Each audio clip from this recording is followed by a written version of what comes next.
जय श्री कृष्णा दोस्तों, आप सभी का मेरे चैनल पर स्वागत है। आज मैं आप सबको एक बहुत मज़ेदार कहानी सुनाने जा रही हूँ। अगर आप सभी को वो कहानी अच्छी लगे तो मेरे चैनल को सब्सक्राइब करें और मेरी वीडियो को लाइक करें। साहबजादा अभी तक नहीं उठा। हाँ भाई, माँ का शहजादा है, ऐसे ही थोड़ी ना उठेगा। बैंड बाजे के साथ उसका स्वागत होगा, तभी जाकर वह उठेगा। अपनी पत्नी सरोज को तीखे व्यंग्यों से वार करते हुए अखिलेश ने चेहरे पर त्योरी चढ़ाते हुए कहा, सरोज चुपचाप बिना किसी की बात का पलटवार किए बिना सीढ़ियों से चढ़ते हुए अपने बेटे सूरज को उठाने के इरादे से उसके कमरे में गई। कमरा खोलते ही उसने देखा पूरा सामान अस्त व्यस्त पड़ा था। कहीं पर कपड़े, कहीं जूते, कहीं किताबें। सामान को समेटते समेटते सरोज का मन ही मन गुस्से में आ गया। इस लड़के को इसका कुछ नहीं हो सकता। पता नहीं अब अपनी आदतें सुधारेगा या नहीं। रात को 3-3 बजे तक बेवजह जागता है और फिर सुबह 10 बजे तक घोड़े बेचकर सोता है। दूसरी ओर सूरज गर्मी के मौसम में भी सिर से लेकर पांव तक चद्दर ओढ़कर इन बातों से अनजान चद्दर के ऊपर से पड़ती सूरज की किरणों को गुमराह करने की चेष्टा करता हुआ बेफिक्र के आलम में आराम से गहरी नींद में सो रहा था। सूरज, ओ सूरज, उठ बेटा, कब तक सोता रहेगा? देख कितना चढ़ गया है दिन, 10 बज चुके हैं। अभी तेरे पापा का भाषण शुरू हो जाएगा, अपने साथ साथ मुझे भी डांट लगवाएगा। सरोज ने उसकी चादर को खींचते हुए कहा। माँ सोने दो ना, बस थोड़ी देर और। सूरज सताते हुए माँ के हाथ से चादर खींचते हुए बोला। हाँ हाँ, सोने दो ना साहबजादे को, अभी तो केवल 10 ही बजे हैं। अभी सुबह होने में कई घंटे बाकी हैं। साहबजादा देर रात तक जो पड़ता है। अखिलेश नीचे से ही उनकी बातें सुनकर सूरज पर ताना कसते हुए खींचकर बोला। सूरज आंख मलते हुए, लो हो गई शुरू सुबह पापा की राम कहानी। तू शुरू क्यों होने देता है इस राम कहानी को? टाइम पर क्यों नहीं उठता? गेहूं के साथ साथ गुण को भी पिसना पड़ता है। सरोज ने चद्दर को समेटते हुए कहा। माँ, मुझे तुम्हारी ये पहेलियां समझ में नहीं आती। इनका क्या मतलब है? गेहूं के साथ साथ गुण को भी पिसना पड़ता है? सूरज ने अपनी माँ को पीछे से प्यार से बाहों में भरते हुए कहा। माँ, अरे मेरे भोलू राम, इसका यह मतलब है तेरे साथ साथ मुझे भी तेरे पापा की डांट खानी पड़ती है। चल अब इन बातों को छोड़ और जल्दी से हाथ मुंह धोकर नीचे आ जा। मुझे तेरे पापा का टिफिन तैयार करना है। वो ड्यूटी के लिए तैयार हो रहे हैं। देर मत करना, जल्दी आ जाना। ऐसा कहते हुए माँ सीढ़ियों से नीचे उतर आई। आप क्यों सुबह सुबह अपना और बच्चों का मूड खराब करते हो? बच्चा है, सुधर जाएगा, मैं अपने आप समझा दूंगी। सुबह सुबह बच्चों को उल्टा सीधा मत सुनाया करो। अखिलेश को समझाते हुए सरोज किचन में जाकर टिफिन पैक करने लगी। अखिलेश सरोज को डांटते हुए कहने लगा, तुम ही तो इसे सिर बिगाड़ रही हो, तुमने ही तो इसे सिर पर चढ़ा रखा है। मैं कुछ कहता हूँ तो तुम समझाने नहीं देती हो, बीच में अपनी टांग अड़ाती हो। अभी यह बच्चा है, अगर आज इसकी शादी कर देते तो ये 3 बच्चों का पिता होता। पर इस नालायक से शादी कौन करेगा जिसे खुद का पता नहीं। शर्मा जी के बेटे को देखो, एक अच्छी नौकरी और कितना पैसा, कितना सम्मान है उसका। उसके माता पिता सीना चौड़ा करके गलियों में निकलते हैं और मुझे उनसे नजरें मिलाने में भी शर्म महसूस होती है। और ये हमारा नालायक, जिसे सिर्फ सोने और खाने के अलावा कुछ भी नहीं सूझता, आखिर कब ये अपने बारे में सोचेगा? मुझे तो इसे समझाना पड़ेगा। पर तुम दोनों माँ बेटे को अगर कुछ बोलो तो मिर्ची लग जाती है। इतने में सूरज भी नीचे आ गया और चुपके से अखिलेश से आंख चुराते हुए डाइनिंग टेबल पर बैठ गया। सरोज ने नाश्ते की प्लेट सूरज के आगे रखते हुए कहा, खा ले बेटा, अपने पापा की बातों का बुरा मत मानना। ये जो भी बोलते हैं तेरे भले के लिए बोलते हैं। सरोज ने नाश्ते की तरफ जैसे ही हाथ बढ़ाया वैसे ही उसके पापा बोल पड़े, हाँ खा ले बेटा, बेटा खा ले। कभी सोचा है ये खाना कितनी मेहनत से कमाया जाता है? जितना खाने में स्वाद है ना, उससे कहीं ज़्यादा इसको कमाने में पसीना बहाना पड़ता है। पर तुझे क्या, तुझे तो मुफ्त में मिल जाता है, तुझे इसकी कीमत कैसे पता होगी? कभी कमा कर खाया हो तो पता चले। इतनी बार समझाया पढ़ाई पर ध्यान दिया कर। अरे नालायक, पढ़ लेगा तो कहीं ना कहीं छोटी मोटी नौकरी मिल जाएगी, पर नहीं, फ्री का खाने की आदत जो पड़ी हुई है। बीच बीच में सरोज उनको टोकती, बस भी करो अब, बच्चे को खाना तो खाने दो, मगर अखिलेश उसे भी डांट कर चुप कर देता। पापा की बातें सूरज के दिल व दिमाग पर एक खुदाली की भांति चोट किए जा रही थी। उसे ऐसा लग रहा था मानो वह अपने घर में नहीं, किसी जेल खाने में है, जहां पर कैदियों से खाने से पहले काम लिया जाता है। मुझे नहीं खाना ये खाना जिसे जिसे खाने से पहले उसकी कीमत की बात की जाती हो। क्या घर में भी खाने की कीमत चुका कर खाना खाना होगा? उसने गुस्से से थाली सरकाते हुए कहा और तिल मिलाता हुआ बाहर चला गया। पीछे से सरोज आवाज लगाती रह गई, रुक बेटा, खाना तो खाकर जा। ऐसे खाने को तो ठुकरा कर भी नहीं जाते, खाने का अपमान होता है। ये खाना फ्री का है माँ, कुत्तों को खिला देना। ऐसा कहते हुए उसने सरोज की एक न सुनी और वहां से चला गया। सरोज ने अपने पति अखिलेश को नाराजगी भरी नजरों से देखते हुए कहा, क्या जी, आप बच्चे को खाना तो खाने देते? ऐसे भी क्या आफत पड़ गई थी जो सारी समझानी खाने के वक्त पर ही? जवान खून है, कुछ सोच समझ कर बोला करो, कुछ उल्टा सीधा सोच लिया तो। अखिलेश ने सरोज को डांटते हुए कहा, वाह, ये अच्छा है, बच्चे को अगर कुछ समझाओ तो धमकी मिलती है, कुछ कर लिया तो फिर तो सारी समस्या खत्म हो जाएगी। ना कोई माता पिता बच्चे को डांटेगा और ना कोई बच्चा माता पिता की बात मानेगा। एक नंबर का कपूत बेटा जन्मा है तूने। अपना टिफिन उठा अखिलेश पांव पटकता हुआ ड्यूटी के लिए निकल गया। सरोज आंखों में आंसू लेकर सोफे पर सिर पकड़कर बैठ गई। इतने में बाहर से कृतिका सूरज को आवाज लगाते हुए आई। कृतिका सूरज के बचपन की दोस्त है, जो उसके घर से 3-4 घर छोड़कर उसी के मोहल्ले में अपने माता पिता के साथ रहती है। सूरज और कृतिका एक दूसरे को पसंद करते हैं। सूरज, कृतिका की नज़र सूरज को ढूंढते हुए सोफे पर सिर पकड़ी बैठी उसकी माँ पर पड़ी। क्या हुआ आंटी, आप ऐसे चिंता में क्यों बैठे हो? सूरज कहाँ है? लगता है अब तक सो रहा है। खैर, उसकी खराब खबर बाद में लेती हूँ, पहले आप बताइए ऐसे क्यों उदास चेहरा लिए बैठी हो, क्या हुआ है? कृतिका ने एक सांस में सब कह डाला। सरोज, बेटा सूरज घर पर नहीं है। घर पर नहीं है मतलब कहाँ गया है? कृतिका ने चिंतित स्वर में पूछा। सरोज, वही हर रोज की किचकिच, आज फिर हर रोज की तरह बिना नाश्ता किए बाहर चला गया। कृतिका, अंकल ने फिर डांट दिया होगा उसे। सरोज, मैं तो परेशान हो गई हूँ इन दोनों बाप बेटों से, ना बाप सुनता है और ना बेटा मानता है। मैं करूँ तो क्या करूँ, मेरी तो कुछ समझ ही नहीं आ रहा। कृतिका, आप चिंता मत कीजिए आंटी, मुझे पता है वह कहाँ गया होगा, मैं अभी उसके कान खींच कर लाती हूँ। वह अपने आप को समझता क्या है, अभी उसकी खबर लेती हूँ, आप बस नाश्ता तैयार रखिए। सरोज, थोड़ा आराम से बात करना बेटा, कहीं वो तुमसे भी नाराज ना हो जाए, उसे कुछ भी करके मना ला बस। कृतिका, ठीक है आंटी, मैं अभी आई। यह कहकर वह बाहर निकल गई। ये माँ ऐसी क्यों होती हैं, औलाद चाहे कितना भी दिल दुखा दे माँ का, फिर भी उफ नहीं करती, और बदले में फिर भी यह चाहती हैं कि उनके बच्चे का उनकी वजह से दिल ना दुखे। कृतिका मन ही मन सोचे जा रही थी। वह उसे ढूंढने उसी जगह पर पहुंची जहां पर बैठकर सूरज अक्सर अपनी खामोशी से बातें किया करता था। वह जगह शहर से बाहर एक बावड़ी थी, जिसके चारों ओर रंग बिरंगे अलग अलग प्रजाति के फूल खिले हुए थे। अक्सर लोग इस बावड़ी पर एकांत में समय बिताने के लिए आते हैं। सूरज का भी जब अकेले रहने का मन होता है तो वह इस बावड़ी पर आ जाता है।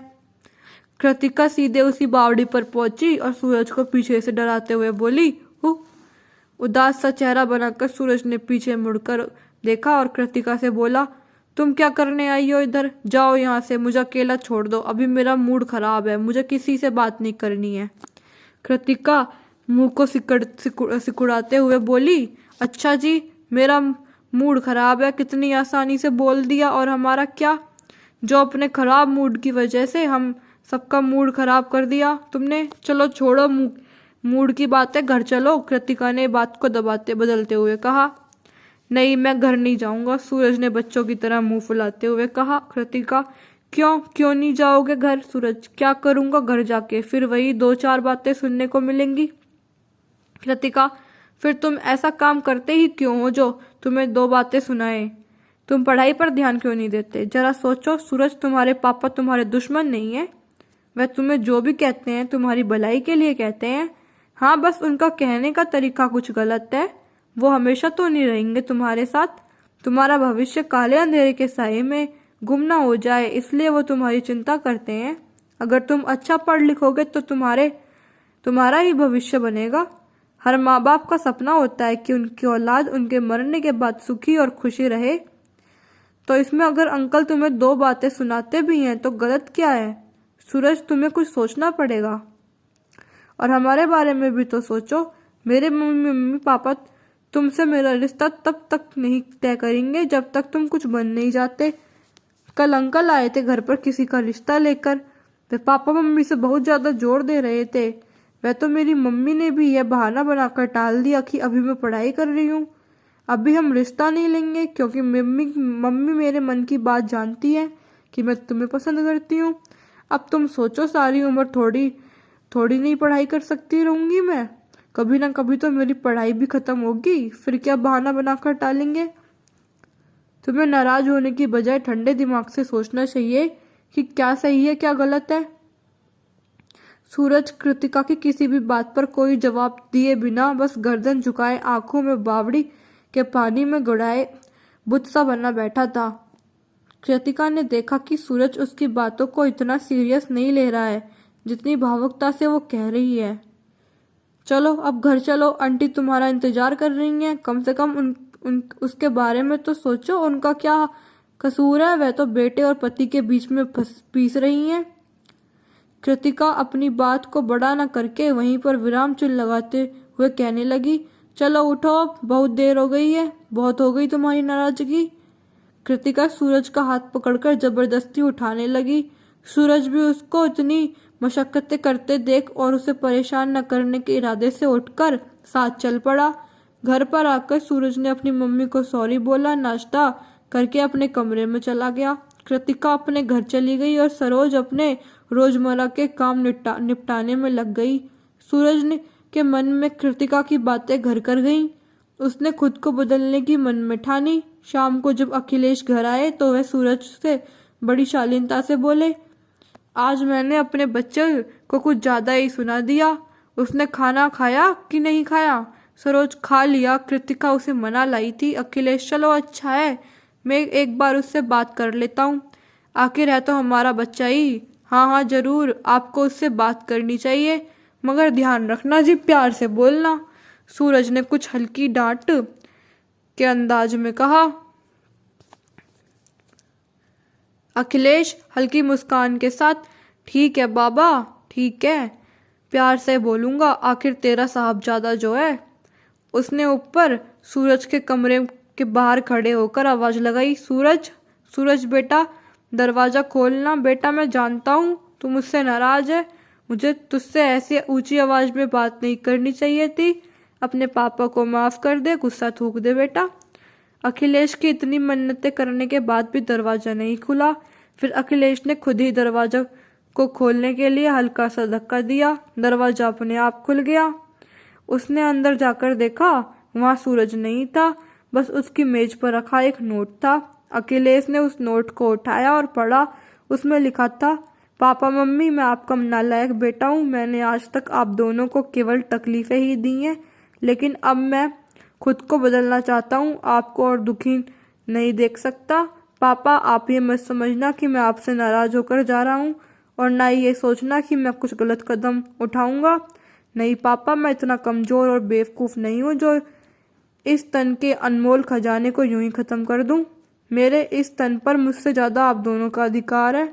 मैं तो खुद को तलाशने जा रहा हूँ। जिस दिन मेरी यह तलाश खत्म हो जाएगी, माना जिस दिन मैं नालायक से लायक बन जाऊंगा, उसी दिन मैं आपको अपना चेहरा दिखाऊंगा।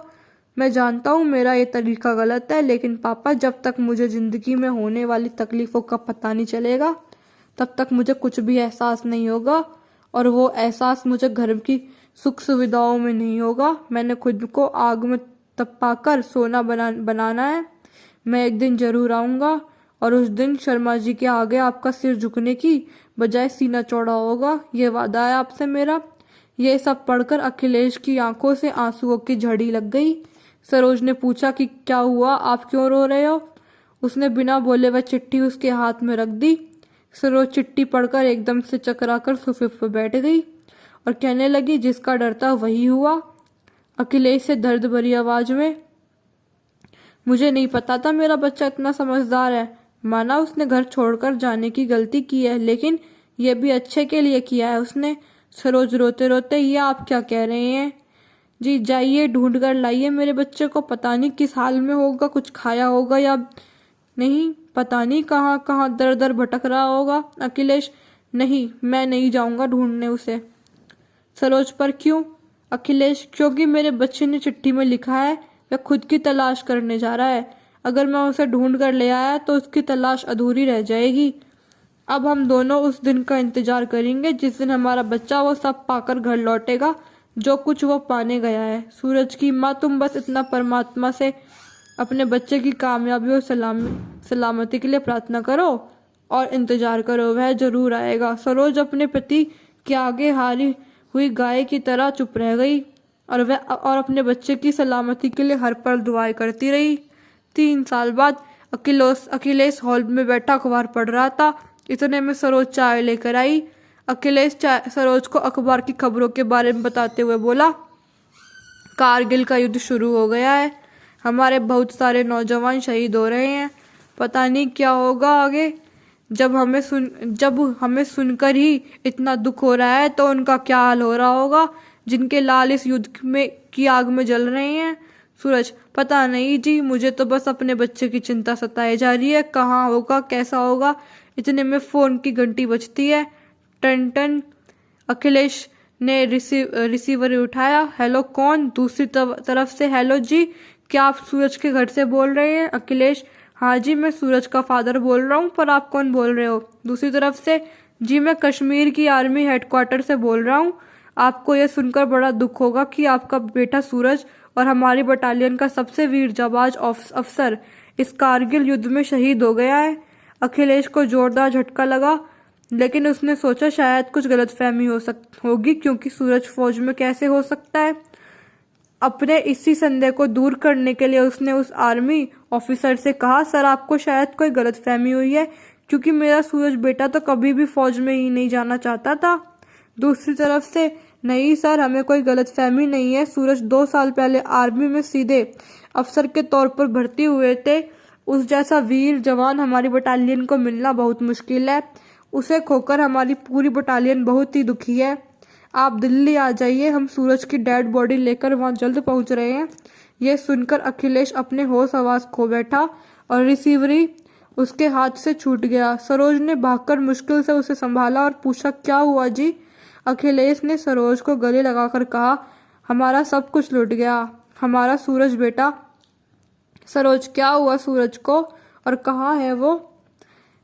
क्या अभी सूरज का फोन था? उसने एक सांस में इतने सवाल कर डाले। अखिलेश को एकदम से होश आया और उसने सोचा, अगर मैं ऐसे करूंगा तो सरोज को कौन संभालेगा? आखिर ये तो माँ है। उसने खुद को संभाला और सरोज को समझाते हुए कहा कि सूरज की माँ, तुम्हें हिम्मत रखने की जरूरत है। हमारे बेटे ने आज वो कर दिखाया है जिससे वह हमेशा हमेशा के लिए अमर हो गया है। सरोज, आप यूं पहेलियां ना बुझाइए जी, साफ साफ बोलिए क्या बात है? अखिलेश, हमारा सूरज कारगिल की लड़ाई में शहीद हो गया। सरोज ये सुनते ही जमीन पर चक्कर खाकर गिरने ही वाली थी, तभी अखिलेश ने उससे संभाल लिया। सूरज की माँ, संभालो अपने आप को, हमारे बच्चे ने हमें छोड़कर इस हिंदुस्तान के प्रति अपना फर्ज निभाया है। हर देशवासी का पहला कर्तव्य अपने देश के प्रति होता है, उसके बाद अपने माता पिता के प्रति। हमें तो अपने बच्चे पर गर्व करना चाहिए, उसने भारत माता के सच्चे सपूत की भूमिका निभाई है। उसने कहा था कि मैं जिस दिन लौटूंगा आपका सिर नहीं झुकेगा बल्कि सीना चौड़ा होगा। सच में ही मेरे बच्चे ने मेरा सीना चौड़ा कर दिया। जिस बच्चे को हमेशा मैं नकारा और नालायक कहता रहा, आज उसने हमारा और अपना दोनों का जन्म सफल कर दिया। हमारा बच्चा मरा नहीं है बल्कि अमर हो गया है। सूरज की माँ, भले ही वो आज हमसे दूर हो गया है, लेकिन उसका नाम आसमान के सितारों में लिखा गया है, जो कभी नहीं मिट सकता। आज और आने वाला हर भविष्य तुम्हारे बच्चे का नाम बड़े गर्व और सम्मान से लेगा। बस करो, संभालो खुद को, अखिलेश ने उसे हिम्मत देते हुए कहा। लेकिन आखिर सरोज तो माँ ठहरी, इन बातों से माँ का दिल नहीं बहलाया जा सकता। वह अपना आपा खोकर अचेत होकर गिर पड़ी। इतने में कृतिका सरोज से मिलने आई। उन्हें यूं रोता देखकर उसने उनसे रोने का कारण पूछा। अखिलेश ने उसे सारी बात बताई। कृतिका के पाँव के नीचे से जमीन खिसक गई। उसे ऐसा लगा जैसे उसके सपनों का महल कोई तूफान एक की झटके में उखाड़ कर ले गया हो। वह खुद को संभाल ना पाई और वह भी अचेत होकर गिर पड़ी। अखिलेश ने उन दोनों को बड़ी मशक्कतों से संभाला।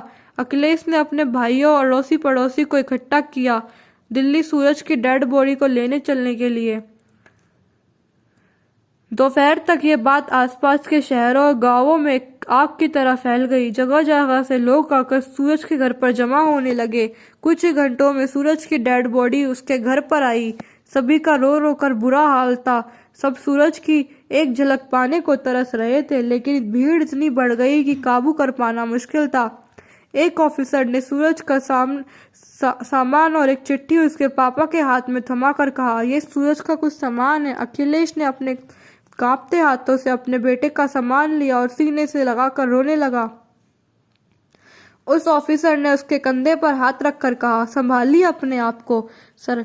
माना कि आपका दुख बहुत बड़ा है। एक जवान बेटे की लाश देखना एक पिता के लिए बहुत ही कष्टकारी होता है, लेकिन आपका बेटा मरा नहीं है बल्कि अमर हुआ है। सदियों तक उसका नाम हवाओं में गूंजेगा।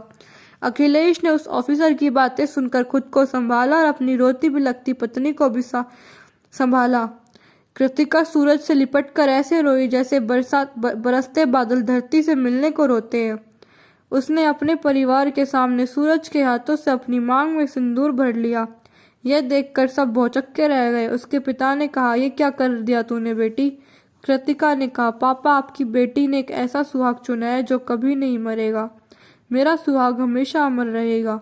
मैंने और सूरज ने एक साथ रहने के सपने बुने थे। मैं किसी और के साथ रहकर कभी खुश नहीं रह पाऊंगी। यहाँ रहकर मैं सूरज के हर उस फर्ज को पूरा करूंगी जो वो करना चाहता था। उसकी यादें और उसके फर्ज यही मेरे जीने का सहारा बनेंगे। सूरज की माँ ने उसे ऐसा ना करने के लिए बहुत समझाया, पर वह ना मानी। मौके को नजाकत को समझते हुए उसने इस मसले को बाद में सुलझाने की सूझी और उस वक्त के लिए कृतिका को सीने से लगा लिया। फिर सूरज की अंतिम विदाई की तैयारी हुई। वहां खड़े अफसर, आदमी, औरत, बच्चे, सभी की आंखें आंसुओं से भीगी थी और सबकी जुबान पर एक ही नारा था, वीर जवान सूरज अमर रहे। सूरज के पिता ने अपने बेटे को श्रद्धांजलि देते हुए कहा कि तुझ जैसा लायक बेटा इस दुनिया में कोई नहीं। सूरज के सम्मान में चलाई गई गोलियां और नारों से चारों दिशाएं गूंज उठी। आसमान भी गड़गड़ाने लगा, धरती भी कांप उठी। सूरज के अंतिम संस्कार के बाद अखिलेश ने उसके सम्मान को देखा, जिसमें उसके लिए खरीदी गई एक चद्दर, उसकी माँ के लिए साड़ी व कृतिका के लिए पाँव की पायल थी। साथ में एक चिट्ठी थी जिसमें लिखा था, माँ, पापा, आपको मेरा प्रणाम। पापा, आपका नालायक बेटा अब लायक बन गया है। आप दोनों से दूर होने के बाद मुझे पता चला कि माँ पिता की कितनी अहमियत होती है जिंदगी में। जब मैं देर से उठता तो आप मुझे डांटते थे उठाने के लिए। इसकी अहमियत मुझे तब पता चली जब मुझे अपनी पढ़ाई के लिए दिहाड़ी करनी पड़ी, क्योंकि सुबह जल्दी उठकर काम करना पड़ता था। माँ, खाने को लेकर मैं हमेशा रूठता था और आप खाने के लिए मुझे कितना मनाती थी और कहती थी कि बेटा, खाने से कभी नहीं रूठना चाहिए। इस बात का एहसास मुझे तब हुआ जब दिन भर काम करके मैंने खुद खाना बनाकर खाया, चाहे जला हुआ हो या कच्चा। परिस्थितियाँ ही हमें अपनों की अहमियत समझाती हैं। एक दिन मेरे मन में ख्याल आया, जिस तरह से हम अपने माता पिता के साथ रहते हुए उनकी अहमियत नहीं समझ पाते, उसी तरह हम अपने हिंदुस्तान की अहमियत नहीं समझ रहे हैं। हम सब तो चैन से चद्दर तान कर सो जाते हैं, लेकिन क्या कभी सोचा है कि हमने कि इतनी बेफिक्र होकर हम किसके दम पर जी रहे हैं? वो हमारे वीर जवान हैं, ये जो सीमा पर दिन देखते हैं, न रात बारिश देखते हैं, न ओले, सर्दी हो या गर्मी, बात की परवाह किए बिना वे हमारे पहरेदार बनकर खड़े रहते हैं। हमें अपने हिंदुस्तान की अहमियत तभी समझ आएगी जब हम उसकी रक्षा के लिए खड़े होंगे। यही सोचकर मैंने आर्मी को चुना। दिन रात करके एक अपनी भारत माता का सपूत बनकर दिखाया। पापा, अब आपको शर्मा अंकल के आगे सिर झुकाकर नहीं चलना पड़ेगा, सीना तार कर चलना पड़ेगा। माँ, पापा, मैं अगले महीने छुट्टी लेकर घर आऊँगा, फिर आकर आप दोनों से ढेर सारी बातें करूँगा, क्योंकि अभी कारगिल का युद्ध शुरू हो गया है और जिस अवसर के लिए मैंने आर्मी ज्वाइन की थी वो अवसर बड़े सौभाग्य से प्राप्त होता है। पहले अपने हिंदुस्तान के प्रति अपनी जिम्मेदारी को निभा लूँ, उसके बाद जिंदा रहा तो अपने जन्मदाता के प्रति अपनी जिम्मेदारी निभाऊंगा। मुझे बस आप दोनों से माफ़ी मांगनी है हर उस दर्द के लिए जो मैंने आपको दिया है। हो सके तो मुझे माफ़ करना। और हाँ, एक बात और, उस छिपकली कृतिका को बोलना शादी की तैयारियां शुरू कर ले, क्योंकि अब मैं जैसे ही आऊँगा उसे अपना बनाकर ही जाऊँगा। आप दोनों उसके माता पिता से बात कर लेना प्लीज़। मैं जल्दी ही मिलूँगा, आप सब मेरा इंतज़ार करना। पापा, अब तो कह दो मैं नालायक नहीं हूँ। आपका लायक बेटा सूरज। चिट्ठी सुनकर सभी की आंखों में गंगा जमुना बह रही थी। अखिलेश जोर जोर से चिल्लाने लगा, तू नालायक नहीं है बेटा, तू नालायक नहीं है। सरोज का रो रो कर बुरा हाल था। अपने कलेजे के टुकड़े को खुद से दूर कराना बहुत ही मुश्किल है, लेकिन धन्य है वो माँ जिसका इकलौता बेटा अपने देश पर नौछावर हो जाए। उस माँ को सत सत नमन जिसने एक ऐसे सपूत को पैदा किया। शिक्षा। अगर किसी भी बच्चे का मन पढ़ाई में या किसी काम में नहीं लगता तो उसके माता पिता से बस इतना अनुरोध है कि अपने बच्चे को नाकारा, नालायक, कामचोर, बेकारा या और भी कोई नीचे शब्द से संबोधित मत कीजिए, क्योंकि हम अपने बच्चों के बारे में जैसा सोचेंगे वो वैसा ही बनता है। हाँ, हमारा समझाने का फर्ज है, लेकिन तरीके अनुसार। ऐसे छोटे शब्दों का इस्तेमाल करके हम अपने बच्चों को खुद से और अपने आप से दूर कर देते हैं। हम जैसा उसको बोलते हैं वह खुद को वैसा ही मान लेता है, चाहे वो अच्छा शब्द हो या बुरा। घड़े को हम पीट पीट कर जैसा आकार देंगे वैसा ही आकार लेगा, इसलिए अपने बच्चों को वैसा तराशे जैसा एक जोहरी हीरे को तराशता है। तो दोस्तों, अगर आप सभी को मेरी कहानी अच्छी लगे तो मेरे चैनल को सब्सक्राइब करें, वीडियो को लाइक करें और शेयर करें। धन्यवाद।